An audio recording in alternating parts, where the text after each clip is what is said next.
Good afternoon, everyone, and today I wanted to provide an introduction into the mysterious phenomenon that we call cancer.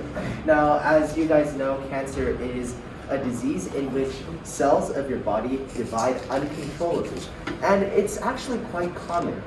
Raise your hand if you've had a family member, friend of the family, or even a friend who's had cancer or is currently in that battle. I myself have this experience. And when you take a look into cancer, it's quite common, it's quite deadly, and there are very few options for treatment as of now. But let's explore that in a little. Here's what we'll be going over today. First, we'll take a look at some of the introduction and what is cancer. We can first dive into that overall explanation and then take a look at some of the specifics of how cancer forms and why it does so in the genetic basis of our cells. Then we'll take a look at some of the current treatments and their limitations and what we see as the future of cancer treatment and the disease as a whole. Cancer is one of the leading causes of death in the world. 1 out of every 6 people die from cancer, and it's 1 out of every 6 deaths are caused by cancer.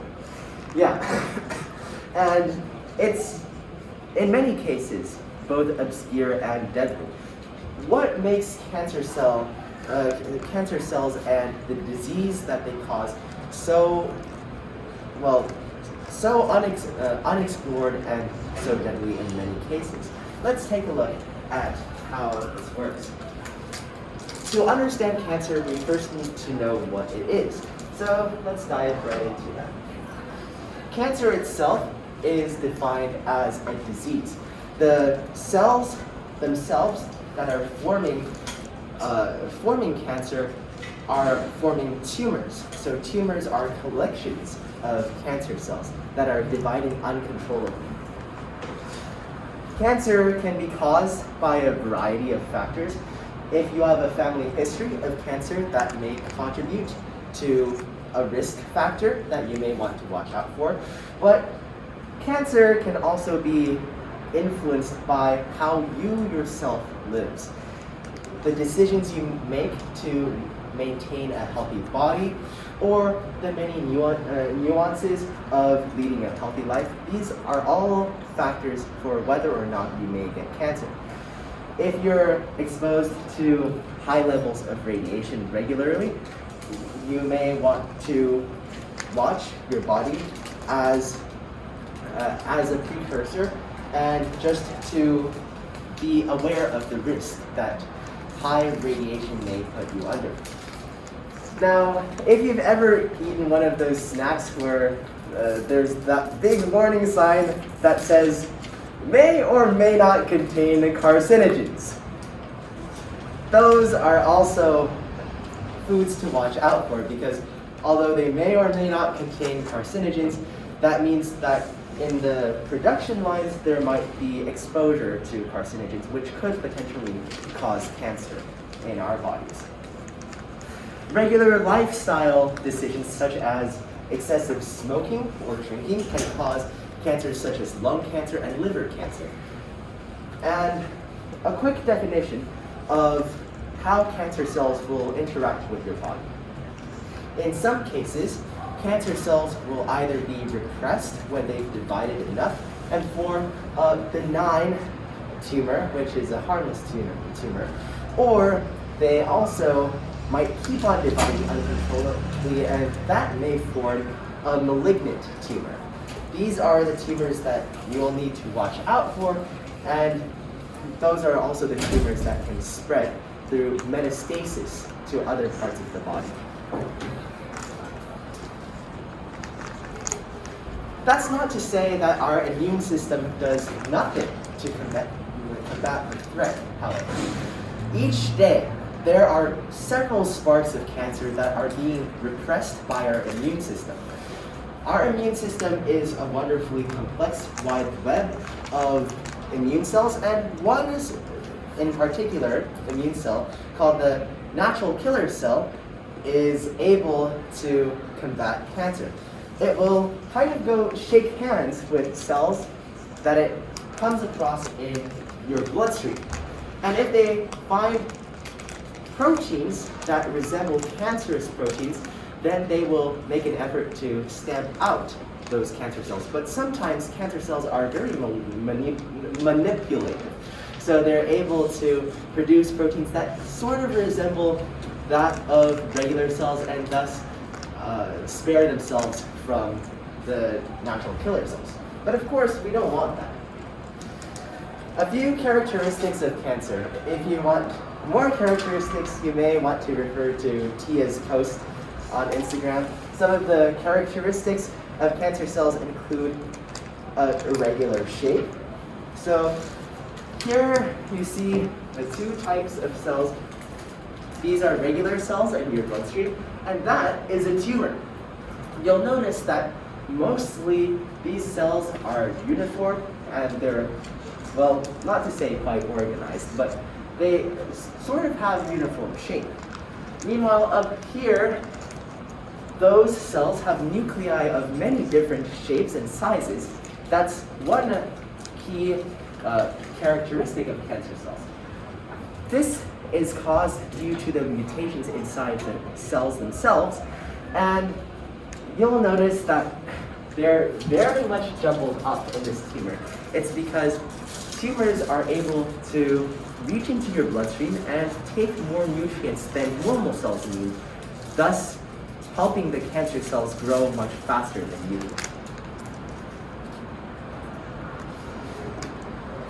The regular cell follows the cell cycle, and unbeknownst to many people is that in some phases of cell growth and cell division, cells are able to manipulate and to direct themselves through cell division and their own growth. For example, there is a checkpoint at G1, a checkpoint at G2, and a checkpoint within mitosis itself when the cell divides. However, cancer cells often don't follow this cell cycle. Instead, they speed through the cell cycle, growing much faster than usual, dividing much more commonly, and that is the basis of cancerous cells. And here's just an introduction to some of the checkpoints that we have in our cell cycle. Cancer cells are able to divide so often. So how does this work? Well, in normal cells, you have two types of genes that keeps cancer in check. The first type is the tumor suppressor gene. In the normal state, tumor suppressor genes are turned on, they're activated, and they produce a protein called p53. However, when tumor suppressor genes mutate, then the p53 produced will also be mutated, and thus it won't be able to suppress cancer. Meanwhile, there are also other genes called oncogenes, which when active actually stimulate cancer cell division. In its normal state, it's actually deactivated, the gene, but through mutations, that gene can be turned on. Let's take a look at some of the current methods that we have to combat cancer. We have radiation therapy. Now, note that both of these therapies have limitations. For example, radiation therapy may destroy the DNA within cancer cells, but it may also serve to mutate the DNA of our healthy cells. Meanwhile, chemotherapy comes with a lot of side effects because chemotherapy literally means that chemicals are circulating within your bloodstream and killing off fast dividing cells. That's why you might experience hair loss or frequent vomiting when you're going through chemotherapy. And a quick look into the future of cancer. there is hope that one method of combating cancer called immunotherapy may serve for our future generations. The theory is just to take bacteriophages, which are viruses that infect bacteria, genetically modify those bacteriophages to infect our cancer cells. And the whole reason why cancer is able to keep on dividing is that your body doesn't recognize those cancer cells as being cancer cells.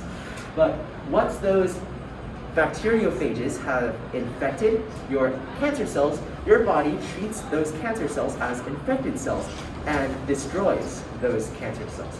In the future, if the same cancer springs up, then your immune system will recognize that those cancer cells and the proteins they produce. And that is a wrap to our cancer bio talk. Here's a quick video on how there are differences between normal cell division and unregulated cell division. So you may notice, okay, that's normal cell division. Let me,